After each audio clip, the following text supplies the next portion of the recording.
김정은의 고모부 장성택이 전격적으로 사형에 처해지면서 북한 권력부의 움직임과 앞으로의 추가 행동에 관심이 모아지고 있습니다. 북한 문제 전문가를 만나서 남북과 미국에 미치는 영향에 대해서 들어봤습니다. 이삼현 기자입니다. 북한이 장성택을 사형해 기관총뿐만 아니라 화염 방사기까지 동원했다는 보도가 나오고 있습니다. 잔혹한 처형 방식을 택한 것은 공포 정치의 효과를 극대화하기 위한 것으로 보이는데요.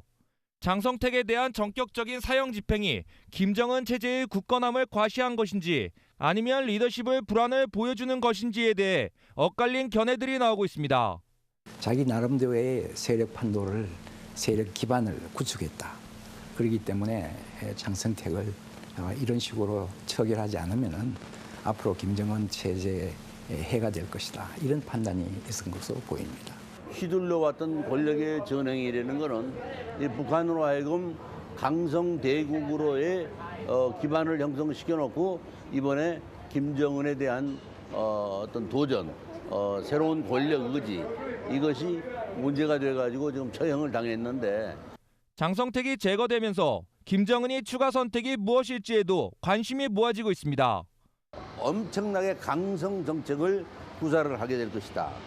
이래서 지역적인 전쟁, 예를 들어서 연평도 사건, 또 서해안 사건 같은 지역적인 국지전도 불사하는 그들의 강성을 어떻게 제거할 것인가 하는 것이 문제고. 미사일 발사나 핵실험 또는 도발적인 음모를 꾸미지 않을까 하는 우려도 나오고 있습니다. 이인자가 사라지면서 북한 권력부의 자리 싸움을 비롯한 정권이 안정될 때까지 남북 그리고 미북 교류 역시 쉽지 않을 것이라는 전망입니다.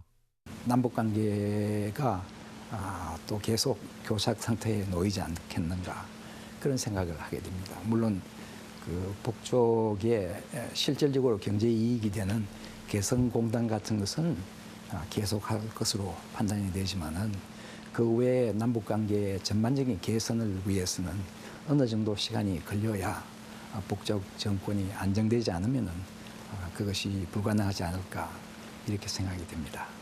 김정은 정권의 2인자였던 장성택이 중국과의 교류의 다리 역할을 해왔었는데 장성택 사망으로 북한과 중국과의 교류도 당분간 활발하지 못할 것이라는 분석도 나오고 있습니다. LA 팀 프라임 뉴스 이삼현입니다.